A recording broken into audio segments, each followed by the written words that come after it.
నిత్య కృషి పెద్ద చంద్ర కుమార్ గారు కథారచనలో నిత్య కృషి విశిష్టాతిథి డాక్టర్ కల్లూరు రామకృష్ణ గారు ప్రత్యేక గౌరవ రాహుల్ రామకృష్ణ గారు ప్రధాన వక్త కొండమాడి గంగాధర్ గారు ఈ కార్యక్రమం నిర్వాహకులు కాలం మహేందర్ గారు వేదిక ముందున్న ఆచార్యులు మహారాజులు అందరికీ పుస్తకావిష్కరణ శుభాకాంక్షలు. ఈరోజు కరీంనగర్ చరిత్రలో పుస్తకావిష్కరణ సాహిత్య చరిత్రలో ఈ పుస్తకం వెరైటీగా ఉంది. ఈ రోజుల్లో క్రైమ్ కథ రాసిన వాళ్ళు చాలా తగ్గుతున్నారు. ముందు కథ అంటే వేరే నవలలు దాన్ని చిన్నప్పుడు ఇంట్రెస్ట్ చాలా ఆసక్తికరంగా చదివేవాడు. ఇప్పుడు అలాంటి కథలు ఒకప్పుడు తక్కువ, చాలా తక్కువ. ఈ తక్కువ కాలంలో ఈ క్రైమ్ కథలతో, అపరాధ కథలతో, మరణపరమైన వేయడానికి మార్గాలు అంటే కథా పోటీలు పెట్టి ఆ పోటీలో కథలను కాకుండా కొన్ని కథలు సాధారణ తెలిపి సంకలనం పెట్టడం ఒక శుభసూచన. ఎందుకంటే చాలా తక్కువ మంది చేసే పని వైరాగ్యంగా చేసినారు కాబట్టి వాళ్ళకి ప్రత్యేక ఆగ్రహాలు. అయితే మనం కథా రచనలు కూడా చాలామంది ఉంటారు.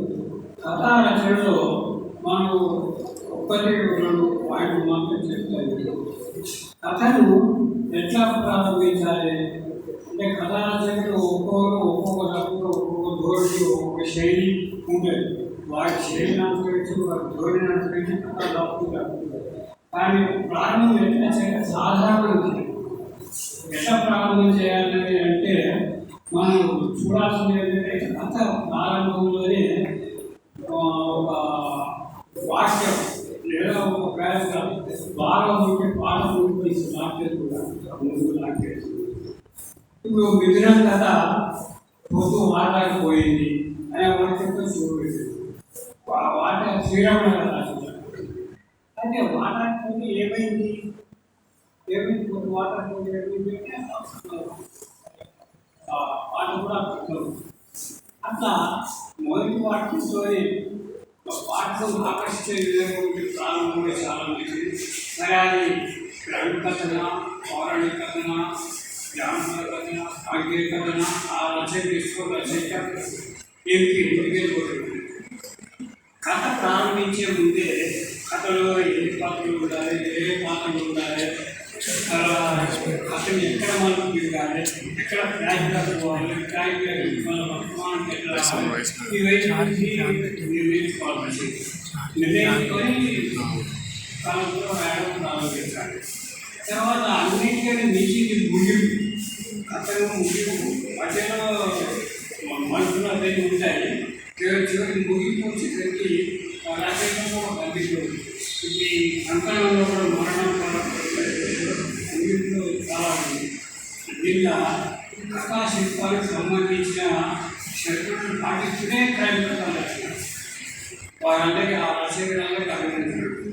అయితే ముగింపు పెట్టుకున్నారంటే పాఠకుడు ఆ కథ చదివి మనం మర్చిపోవచ్చు. ఈ కథ ఇంట్లో ఉందని కొన్ని కథ ఉంటే కూడా కారణం ఉంటుంది. ఎట్లా అనిపించినా కూడా ఆ కథ ఏంటంటే పాఠకుడు ఆకట్టుకోవాలి, పూర్తిగా చదివి తర్వాత గుర్తుంచుకోవాలి. ఇప్పుడు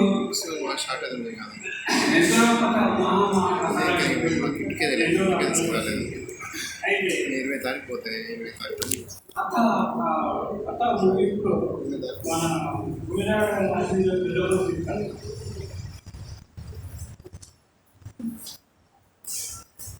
పెద్ద మనిషి కథ ముగింపు రామోదాములు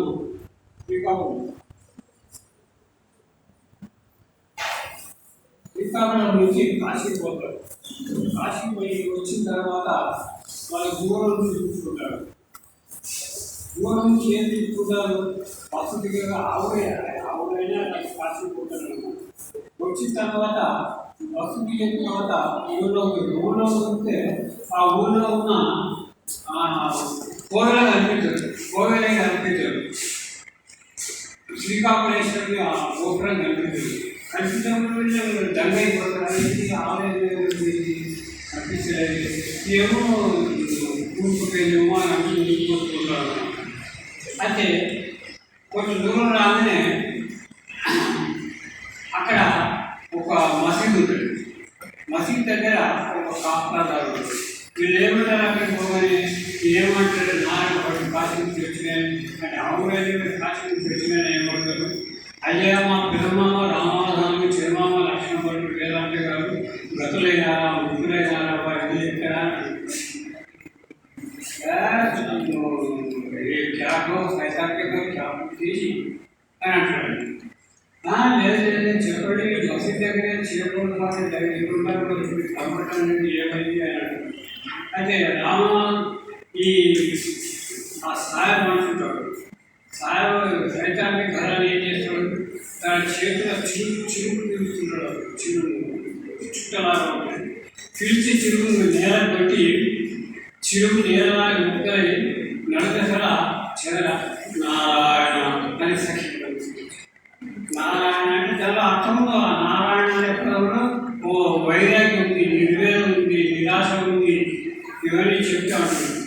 ఈయనేమంటాడు, అయ్యో మామ అని భర్త అంటాడు. అంటే ఈ సాయపూర్వ మామనే అంటే శ్రీకాకుళేశ్వరుడు ఆలయంలో ఇక్కడ పెద్ద మసీదు కట్టారన్నమాట. ఆ కథను తీసుకున్నాడు. తర్వాత కథలో సంక్షిప్తత ఉండాలి, సాధ్యమైన తగ్గించాలి. ఎందుకు తగ్గించాలంటే ఈ రోజుల్లో పత్రికల వాళ్ళు కథలు పోటీలు పెట్టు, ఎన్ని పేజీలు ఉండాలి, టైం కూడా ఎన్ని పేజీలు ఉండాలి, చేయడానికి ఎన్ని పేజీలు ఉండాలి అని నిర్దేశిస్తుంది. దానికి అనుగుణంగా సంక్షిప్తత అనేది చేరాలి.